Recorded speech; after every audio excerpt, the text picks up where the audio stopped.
In this episode of Getting Geeky with Game Relief, I sit down with Kevin Watson of Dark Naga Adventures. We talk RPGs, we talk Dark Naga Adventures, which are D&D and OSR rules, as well as a little bit about service dogs and how they help people, and what kind of training goes into training these said dogs.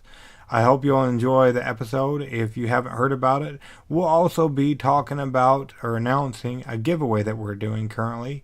You'll have to find that later on in the episode. This episode of Getting Geeky with Game Relief is proudly being powered by Game X-Pert dice for real tabletop RPG. These are excellently crafted metal dice in several different types of metal. It looks like a great combination of dice for your tabletop RPG games. They have reached their funding goal. Actually, they've surpassed it by quite a ways. And there's still 6 days to go to get in on the front of this one. This project will go through Wednesday, the 19th of December. So check out Game X-Pert Dice for the real tabletop RPGs from Max Guy.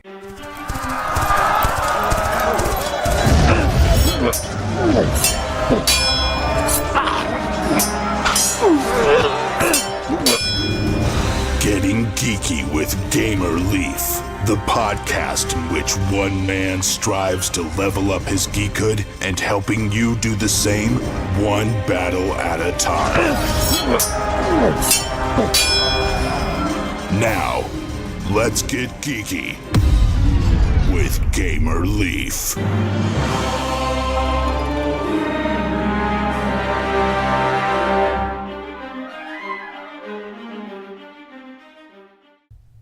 Take your coat off, stay a while. So glad you could join us on Getting Geeky with Game Relief. I hope you'll stick around for my interview with Kevin. But first, we're going to be bringing you 5 great games that are on our Kickstarter Corner this week. As well as, remember, sometime during this episode, if you have yet to hear about it, we'll be announcing a giveaway that we're doing with some other great content creators. So, let's dive in, shall we? What is this place? What is it doing here in the Leaves computer? Oh, it's Kickstarter Corner with the Leaves. What's your favorite Christmas movie? If you ask me that question, I would definitely have to say It's a Wonderful Life. I have to watch that one every year. Another one, it's been a while since I've seen it, but I think I'm going to add to the collection, is Frosty the Snowman. Now, Frosty is a nice guy. Yes, of course he is. But what if I told you that Frosty that no longer is your everyday cuddly snowman, the best kind?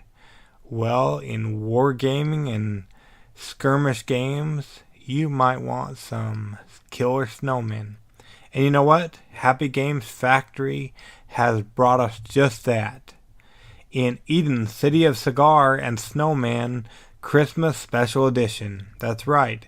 It's a brand new faction for Eden the game, the best skirmish game ever. The Sagaarians faction will come into the wasteland. And you know what? Like I said, there's 2 different factions. My favorite is Snowman Kill Team. And it looks pretty amazing. I'm going to see if I can snag me one if I can. They've unlocked a lot of stretch goals. In fact, they're a lot the way funded. Over almost $11,200 overfunded their funding goal. And there's about 56 hours at the time of this recording. So it'll be in between there and 48 hours by the time you're hearing this, depending on when you listen and when it gets uploaded. But anyways, don't hesitate on this one. Jump over and check out Eden, City of Sagaar, and Snowman Christmas Special Edition from Happy Games Factory, going through Saturday the 15th of December at 7:01 AM Mountain Standard Time. So don't dilly-dally. Another great game that's on Kickstarter. Hopefully it'll fund, but if not, it sounds like they're in talks of revamping and relaunching, is Robogram, the programming card game reloaded. We had the creator on the show a while back ago. You can find our interview in their updates. Just look for Kickstarter Corner or Game Relief will show up there. But anyways, Robogram is a game designed to introduce basic computer coding while taking opponents in epic cyber battles. It sounds like a pretty fun game, and I can't wait to see this game become a reality. But you should definitely check out this game before Saturday, the 15th of December at 3:17 a.m. So this ends a little bit before Killer Snowmen. But definitely check out Robogram, the programming card game reloaded. And to follow along, make sure you back it even if it's just for $1. Unless they get $2,000 in that short 48 hours, nothing will be charged to your card, and you'll get updates and a relaunch notification when they relaunch, as long as they put in an update. Or follow the creator so you get notified when they launch a new game. Anyways, check out Robogram, the programming card game reloaded. Another one that we've talked about once or twice, maybe. I think once. It's a new one to us from Silversmith Games. It's called Pathwise, a dynamic maze building game. Pathwise is an innovative strategy game with stunning artwork and unique gameplay. It looks like they're about a third of the way funded. And you know what? We're going to have one of the creators on next week, I do believe. So if you're not, make sure you subscribe to Getting Geeky with Game Relief so you never miss an episode. And you can find out more about this game. But don't wait for me. Go check out the Kickstarter page right now. We'll leave all the links in the show notes so you can check it out. This project goes through Monday, the 31st of December. So definitely check out Pathwise, a dynamic maze building game currently on the Kickstarter. The Natural Selection. It's a fun educational board game that is suited for players of all ages, a game of dominance, survival, and sentience. We actually show up in the updates of this one as well. I believe the first one, we interviewed the creator, and you can find out all about this. But in this game, I really like the fact that you can become, or choose what you be, omnivore, carnivore, or herbivore, and you determine the way to win the game. There's only one way to avoid extinction, and that is to be the fittest for survival. Survival of the fittest, but in board game style on your tabletop. This game goes through Monday, the 7th of January, at least the run on Kickstarter. So make sure you go check it out, and if you like what you see, back it so we can help it become a reality. Check out Natural Selection from Sentient Game. Last but not least on this edition of Getting Geeky with Game Relief Kickstarter Corner is a Final Flicktier relaunch, in which you boldly go where no asymmetric faction has gone before in this 4X game, featuring a unique dice flicking mechanism for movement and combat. They've surpassed their goal. They funded in less than 12 parsecs. I believe that's 12 hours. And they've got some flash funding goals going on. Well, no, they had those the first time. And I'm in the first update of this game as well. Right below the little Santa Claus elf-like alien picture. Look for that on the first update, and you can listen to me and Gabe sit down before he hit that launch button. This game, you have 23 days right now to get in on the fun of this. It also has a solo mode. It goes through Friday, the 4th of January. So definitely check out the Final Flicktier relaunch currently on the Kickstarters. Now we join Game Relief, who is I, and Kevin Watson of Dark Naga Adventures in their interview that is already in progress. We'll catch you on the flip side of this interview. Make sure you stay tuned to find out about the giveaway of one of the top 10 board games on Board Game Geek's hotness list. Make sure you pay attention for that. And also find out what Kevin Watson is doing if you like RPGs. But we joined that interview already in progress. We'll catch you on the flip side of this interview. Game Relief kind of out. Now, let's get geeky with Gamer Leaf.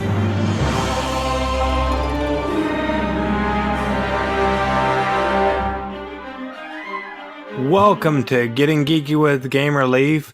I know we've had him on previously, and so it's our pleasure to bring back Kevin, the creator mastermind behind all of the Dark Naga adventures. Is that correct? Is that how you fall in line with Dark Naga adventures, Kevin? That's us. Or me, rather. Awesome. Well, thank you so much for joining us once yet again on Getting Geeky with Game Relief. In case somebody hasn't listened to the previous episodes, what can you tell us about Dark Naga and what those are? Sure, it's a third-party publisher for 5th edition and OSR Dungeons and Dragons. We just finished our 5-part series. We're getting ready to do a hardback compilation of that, and then I've got a new series starting Q2 of 2019. So it sounds like this keeps you quite busy. It does. Well, that's pretty good. So so somebody hasn't gone and checked out what Dark Naga world is. So the different adventures and settings.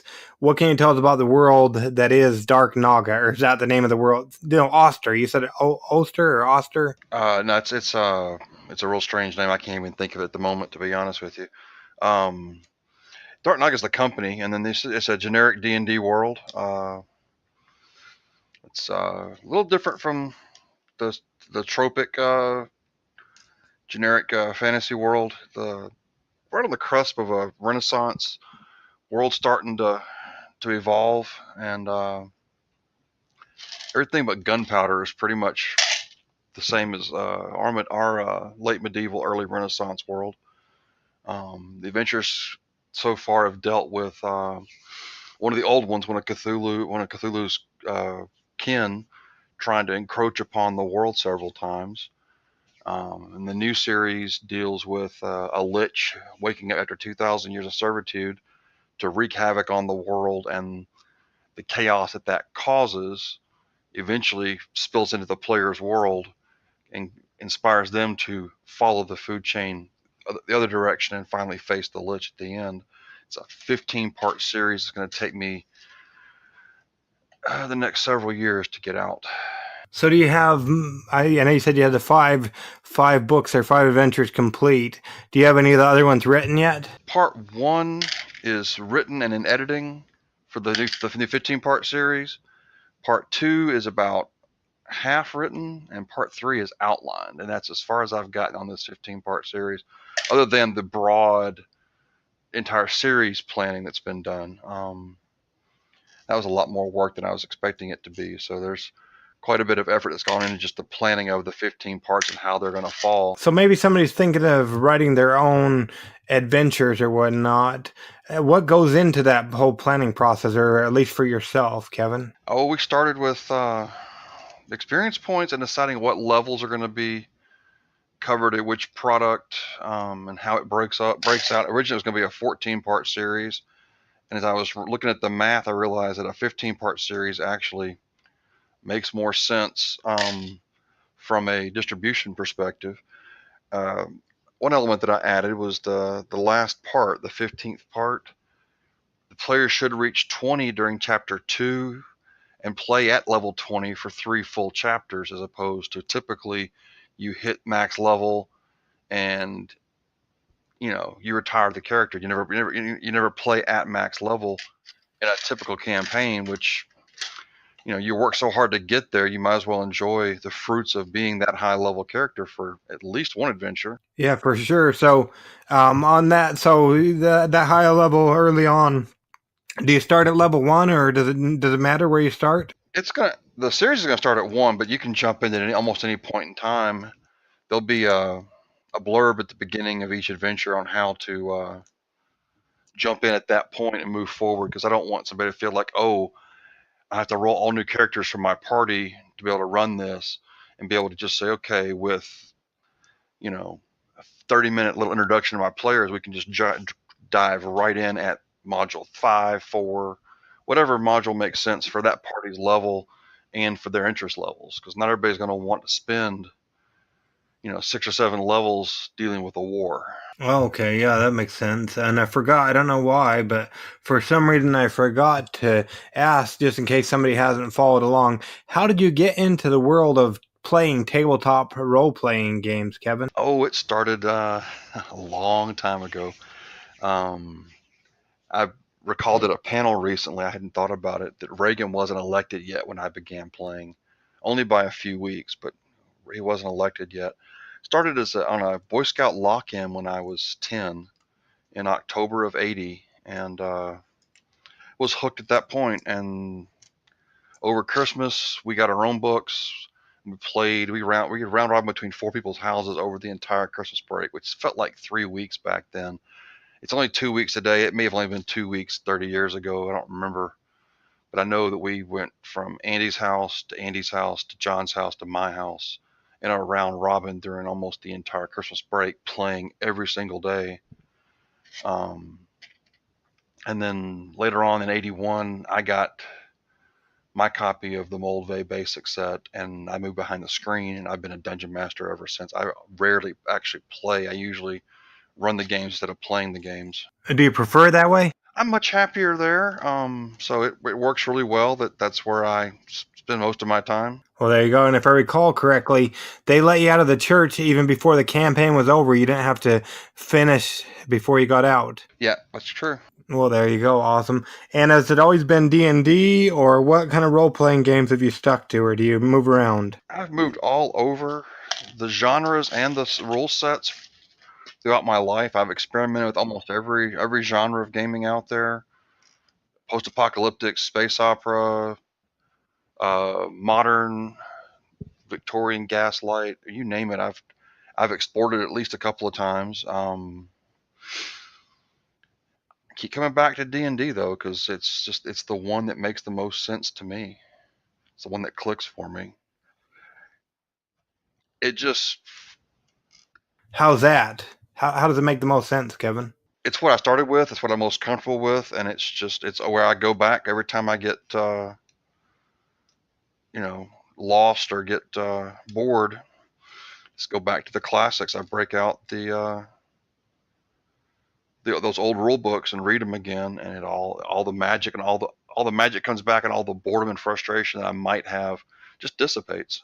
Well, that's good to hear. Is there a certain setting? Because you can play D&D in any setting, can't you? Pretty much you can do anything from Stone Age through sci-fi. I mean, people have written rule sets, homebrew rule sets, and published them to make it a sci-fi game. Most famous of which is probably Amethyst or Esper Genesis, which Amethyst has been around for about 10 years. Esper Genesis has been around for a couple. They both take the D&D rule set and turn it into a sci-fi space opera game, which from there it's not hard to make it a post-apocalyptic game or a modern game. Once you've found a way to introduce firearms, it's not hard to go from bullets to lasers and to go from ancient alien ruins and aliens to mutants and a Mad Max type world. Yeah, for sure. So once you go there, I guess it's getting there. You haven't got bullets yet in Dark Naga. Will there ever be bullets, or gunpowder? I don't think it works really well with the D&D classes and the way D&D is structured. It's inherently, you really need to move out of hit points and into more of a wounds and damage reduction type environment for bullets to really make sense with the rules as written. I know other people have done it very successfully, but for me, it just doesn't quite ring as working without shifting away from the old school style of hit points and armor class. Oh, and that's okay. Everybody does their own thing. Now, I know before you talked about where they can play these Dark Naga adventures in D&D and OSR. I know you totally went through it and explained it to me last time we were on, but I have a bad memory, as well as maybe somebody else is coming on. They haven't heard of OSR. What can you tell us about OSR role-playing? What is that exactly, Kevin? Depending upon where you come into it, the R stands for rules, Renaissance, role-playing. OSR is old school R. And R can be rules, role-playing, Renaissance, whatever you want to plug in for the R. And it's really just trying to get back to the play style when the game was first founded, from that late 70s, early 80s play style, where you didn't have these linear railroad adventures where you go from A to B to C to D, and instead you go to a town and there are things going on around you. It's up for you to find those things and decide if you're going to deal with them or not, and what order you're going to handle them. And it's a paradigm more than than a rule specifically, because the classic TSR era rule sets are all part of the OSR, but so are the retro clones like Sword and Wizardry, Labyrinth Lord, Castles and Crusades. There's that's just a small number of the rule sets out there. There's probably 50 OSR rule sets written out there because people are emulating specific styles and/or making their homebrewed rules that they played with for 15 years into a more commercial, more universal product. So you can really just find the flavor that works for you. If you just look hard enough, you'll find the flavor that's exactly what you're looking for. Wow. So do you have your own OSR rules, or how does that work? Well, I use the very broad compatible OSR compatible guidelines so that it can be used almost any set of those rules without major adaptation.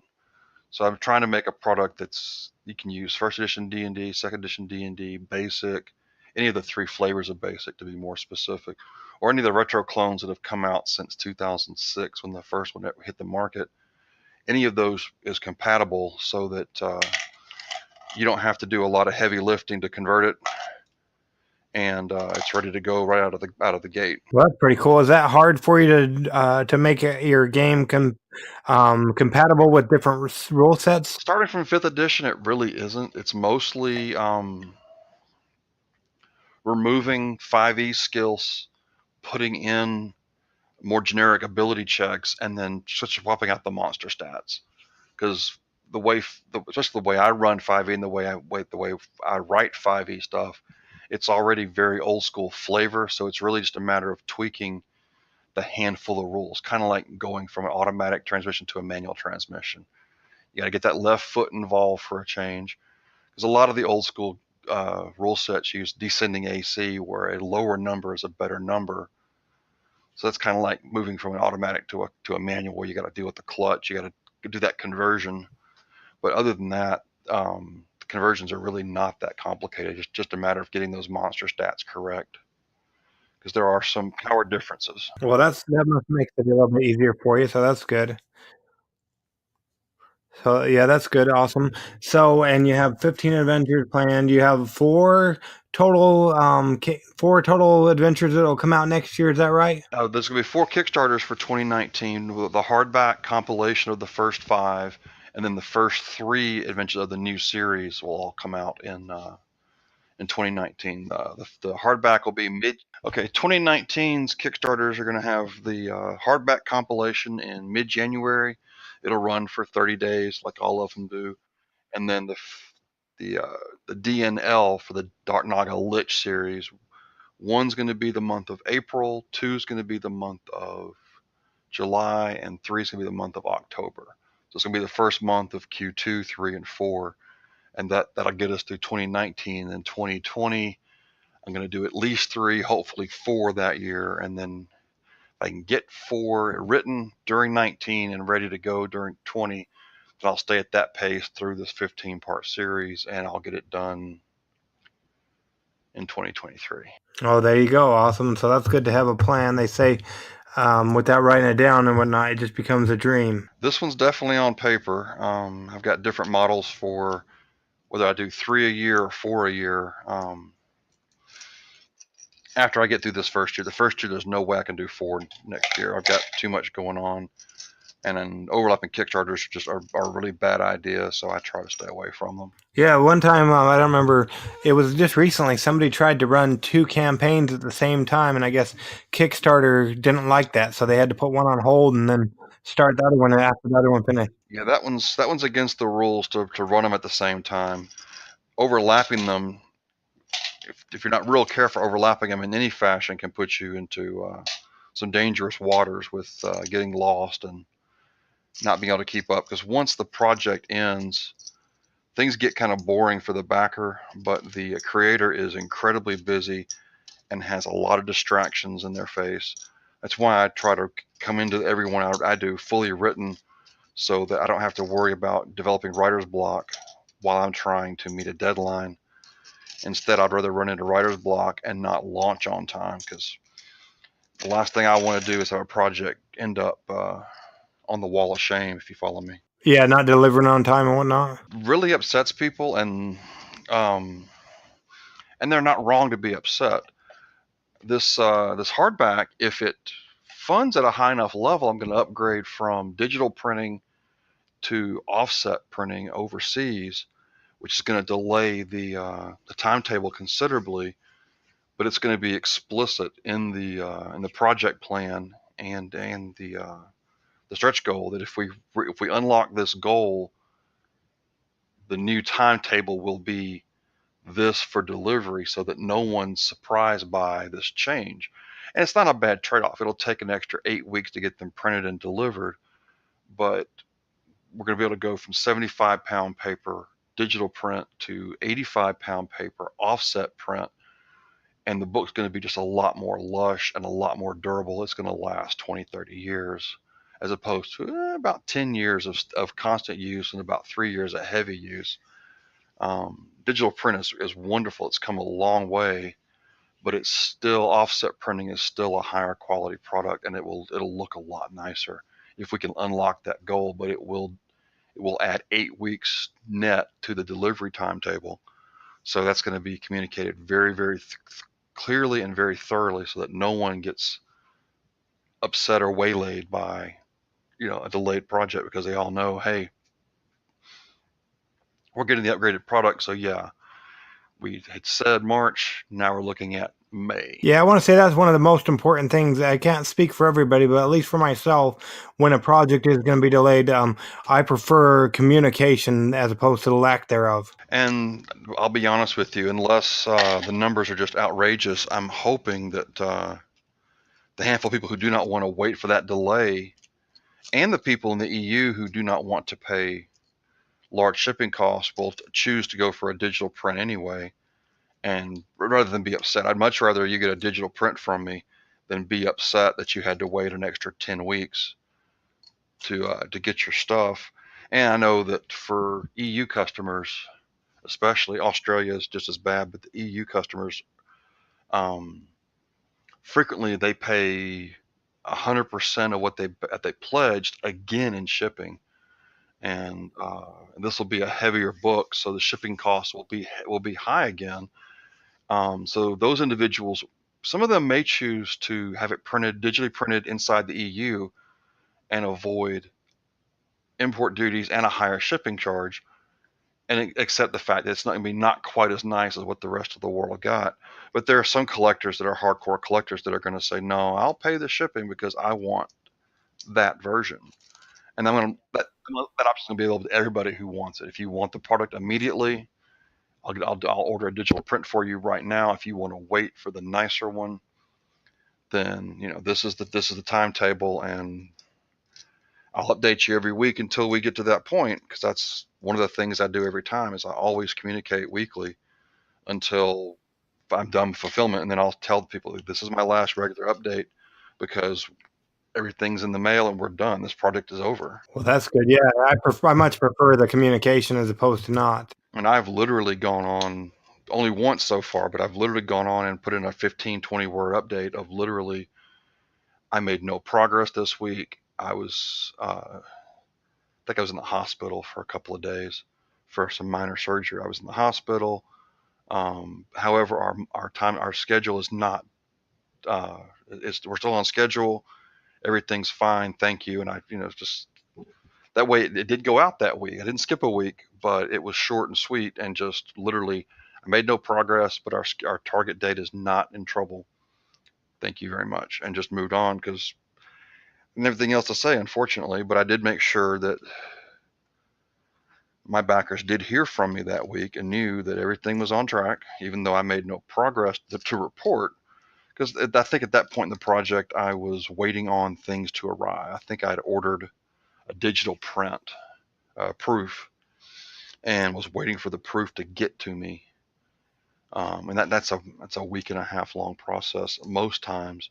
So that week that I didn't get any work done didn't really affect anything, because to use a project management term, the critical path was the proof getting to me, and the proof took longer than the rest of the work did. So the week that I didn't make any progress didn't affect the schedule at the end of the project. Yeah, well, that's good. And while you may not get as much communication, I think people would much prefer to be updated as opposed to not. Based on the feedback I've gotten, I agree with that wholeheartedly. A lot of people have been asking for tips on how to run their project and what it is that I do and don't do, because apparently my model's becoming popular, or people are saying, hey, I like how he runs his projects. Run yours like him, and you won't make backers as angry as some other people have made backers in the past.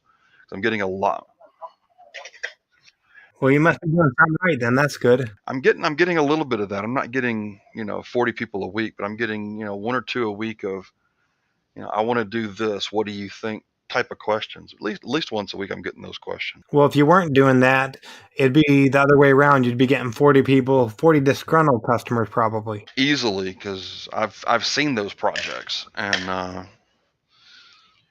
when I see them, it breaks my heart to see somebody get just stuck in the weeds like that. It's no fun to be there, and it's no fun to watch someone out there floundering. Yeah, for sure. Both the project manager as well as those people that have backed the project, for sure. It's avoidable, and that's the worst part. Is all of this is very avoidable by just agreeing to always communicate on a weekly, bi-weekly, monthly, whatever you pick for your people, and stick with it. A lot of people they don't want to give bad news, and so they don't say anything, and all it does is just it really leads to speculation. People start speculating, wondering, guessing, assuming the worst, and all of a sudden, to quote Michael Jackson, a lie becomes the truth, or a speculation becomes the truth, because it was never clarified. So next thing you know, people are assuming that you've run off with the money, you've gone on vacation with the money, etc. Yeah, there can be a lot of that, unfortunately. But the good thing about so you've delivered your campaigns, a lot of them that have gone through successfully, and now I want to say you can even pick up the adventures from your Facebook page. Is that right? Yeah, my website's currently under construction. We're revamping it, and I've changed providers. There's been a lot of change recently in the last 3-4 weeks. But the Facebook page, which is facebook.com/darknaga, all one word, has a store where you can get the 5th edition versions of all 5 of the modules that I've written so far. Or you can get all one bundle, or you can get them individually, because there's some backers that bought back the first 1 or 2, and for whatever reason couldn't back 3, 4, or 5. Can pick up the pieces they're missing, and anybody who buys a physical copy from me gets a PDF for free to go with that copy. I belong in that camp of where ebooks are included in your physical purchase price. Not everybody does that, but I believe in it, and I do that. Well, it makes sense, yeah, because then if you don't necessarily are able to bring the book and stuff, and then you have it right there as well and can turn to different things. I use them in such different ways. I just assume everybody else uses them in very different ways, and that it's not really redundant for me to send the PDF after you've bought the physical. I know I print out the maps for each session, and I'll mark on the map where the party's been, any changes they've made, any notes. I'll make notes about. So it's very common for me to print and work off of printed copies, even though I have the physical copy sitting there with me. I don't want to mark up my pristine copy. I have no problem marking up paper that I'm going to put in the shredder and then turn into fire starters later on in the year. There you go. Yeah, awesome, for sure. Because we shred everything, and then we pulp it, and then here at the house, and then we turn it into fire starters. Well, there you go. Yeah, you need something to start the fire, especially if it gets cold out there. Now, I want to say they won't have to give you as many, I guess if we want to say Franklins or whatnot, or bills as they would be fire starters. They can actually save some of their money right now. You're currently running a sale. Is that right, Kevin? I am. Everything has been discounted considerably, though. The PDFs on one bookshelf, which is Drive Through RPG and RPG Now, although RPG Now is the interface is being retired early in Q1 of 2019. I think early February it's being retired. So you can buy the print-on-demand version, which is great if you're not in the U.S., and don't want to pay the high shipping costs out of the US, or the PDFs. And then if you want the old school style print where the cover is wrapped around the booklet and not stapled to the booklet, that's through my website. And every place that I've got, I'm running a sale on the Haunting of Haster series to raise some money for a very important project here at the house. Well, can you tell us more about that project, Kevin? While I've been plugging away at these projects, I've had some health problems. I had some surgery last year, and the consequence of that surgery has caused me to take a very serious look at getting a service dog to help keep me safe from coma and death, to be perfectly blunt with you. And unfortunately, service dogs are incredibly expensive and not covered by insurance. The average price for a service dog in North America is $20,000. Oh, wow, that's quite costly, yeah. And I'm hoping to get paired with a breed that'll have a 10 to 15 year service life, total life about 16 or 17 years. Sorry, 10 to 13 year service life, and a total lifespan of about 16 to 17 years. So that $20,000 goes a lot further. I would not want to spend $20,000 on a dog that only has 5 years of service before, because of that breed's lifespan, it passes away, or has to retire because it can no longer do the work. Because service dog work is not easy and not light. Yeah, for sure. What now? Can you tell us more about what the difference between a service dog and a regular dog is? Because I work at the VA, and it seems like I worked at the VA, and it seemed like everybody would bring their dog in. There was all kinds of breeds and stuff, and a lot of them seem like I don't know if it's the case, but a lot of them seem like they maybe just got a doctor's note and put a vest on them. I know that's not necessarily the case, but a lot of these dogs seem like they maybe were that case. Sadly, that does happen. A lot of people don't understand the difference. There's 3 categories that are recognized by various U.S. laws, and one of those is pets. We all know what a pet is. That's self-explanatory. The next category, with the pets have the least legal protections about being in public. The next category is your emotional support animals. They're allowed on planes and trains, and they're allowed in housing. So if your psychiatrist or counselor or your primary care physician writes you a note for an emotional support animal, you can have it in any kind of housing. They can't charge you a pet fee. They can't say, no, you can't have a pet here, because it's not a pet, it's an emotional support animal. They're not trained to do specific tasks.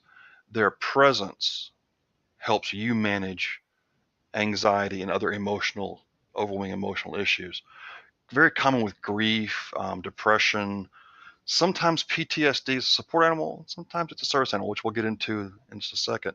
Then you have support animals, which recently was clarified to only be miniature horses, dogs, and I forget the third species, because there was some rampant abuse in that category as well. A service dog is trained to do specific tasks for its one owner. They're also trained to ignore the environment around them. A service dog will not go around sniffing people. A service dog will not react to a pet around it. And unfortunately, when attacked, a service dog will not defend itself. They're trained to ignore their environment to a point where they won't defend themselves when attacked.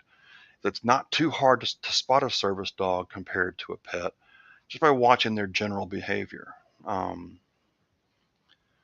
However, because the way the laws are written, because there's no registration or required, no paperwork required, because you're allowed to train one yourself, and they're trying to lower the cost of maintaining one, because they are an incredibly large investment if you buy one from a professional trainer. There's no registration, there's no paperwork. So when you go into a restaurant and they say, well, I need to see the papers on your dog, there are no papers required by law, and that creates a tension between a business owner who's trying to comply with health department regulations and somebody who's trying to just live their life and not be a second-class citizen.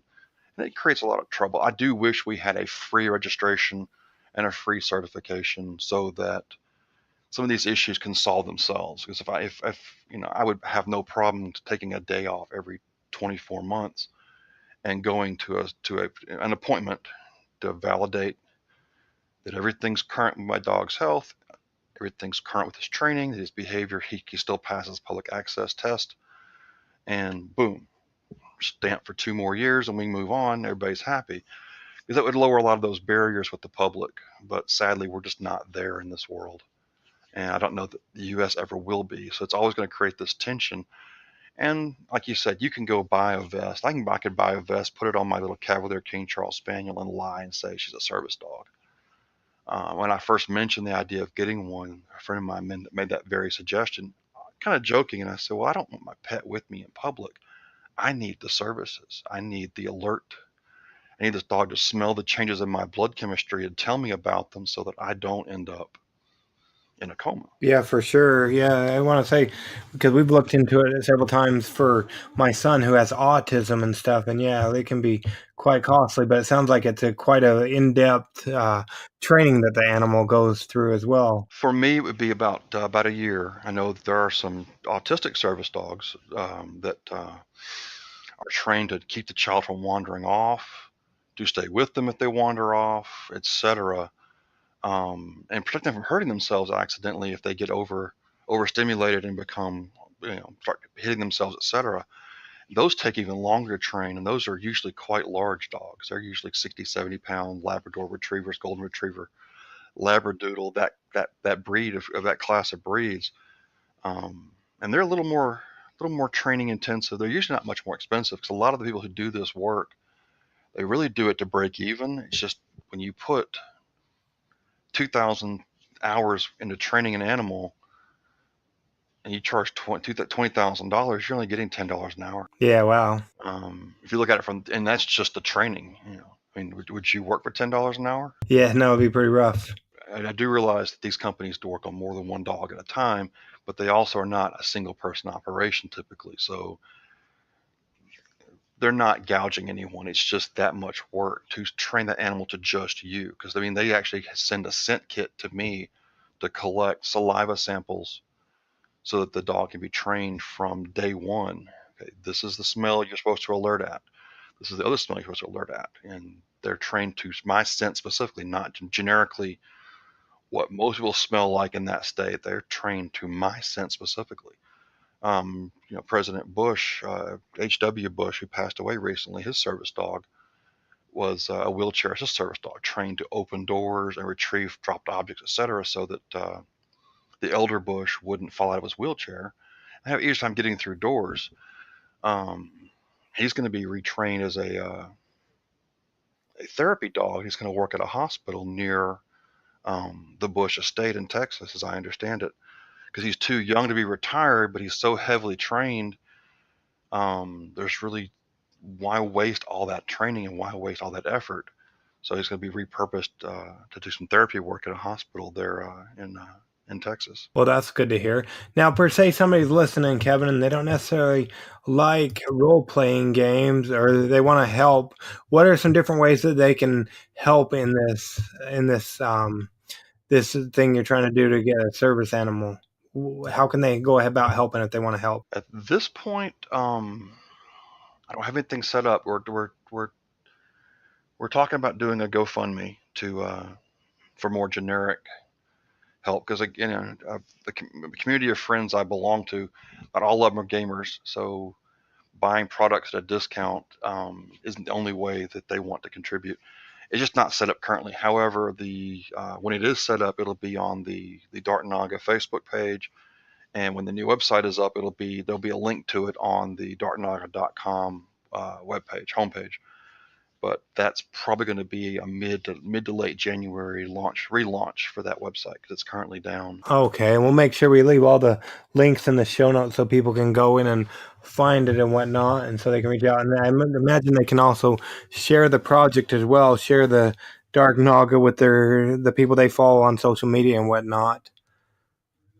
Share about the sale and stuff, and we'll leave all the links in the show notes. Yeah, but we don't want to keep you all night, Kevin, but we really appreciate you coming on Getting Geeky with Gamer Leaf with us tonight to talk all about Dark Naga adventures and how they can help in your adventures to get a service dog to help you as well. I appreciate it. It's always a pleasure to be here. And it looks like we'll be having you on at least a couple times next year as well, so they can follow along with your adventures.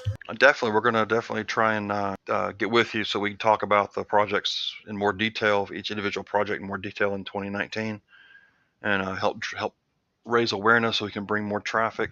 Because literally, the more people who can get the hardback, the better the book's going to look, the better the book's going to be. For sure. Cool. Well, awesome. Well, we look forward to seeing everything that is going on with Dark Naga Adventures next year. Gamer Leaf levels up. Well, I hope you enjoyed that. If you're a fan of role-playing and you want to check out Haunting of Hoster with Dark Naga Adventures for D&D or OSR rules, then definitely jump on over, check out Dark Naga Adventures Facebook page. As he said, the website's down currently, and he has all of those on sale currently. The complete edition, complete set, 5 compilations, was $150. It's currently $80, as well as the other sets were usually $25. They're down to $15, and the third adventure was $50, but it's down to $20. So show a little bit of support by going ahead and checking those out. We'll leave all the links in the show notes. And reminder to jump on over. We'll also leave the link to this in the bottom of the episode show notes, so you don't have to go very far. But we're doing a giveaway for the numbered 10th game in the Board Game Geek hotness list, which is none other than Dinosaur Island. We've teamed up with the Giveaway Geek, Play Games with Helena, and Logan Chops Reviews to bring you this great giveaway. Like I said, I'll leave that in the bottom of the episode show notes, or you can always jump over to my website, check out GamerLeafGo.com, and then click on the current giveaways at the top of the page. If you have a game coming to Kickstarter next year, or anytime, or you know somebody who does, send them my way to Getting Geeky with Gamerleaf on Facebook. Have them message me. Love to bring new games and get some new blood going on the show. But anyways, our least favorite time, your least favorite time for us to get on with our lives. Hopefully we'll play some Fireball Island and tell you what we thought.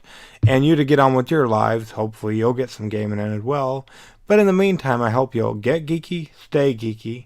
And remember, our episodes have changed to Tuesdays, Thursdays, and Saturdays, so watch out for those. If you're subscribed, it should be no issue, as you'll still get the episodes. But if you're not subscribed, make sure you do that on your favorite podcast catcher. But, Gamer Leaf, you know what? Out.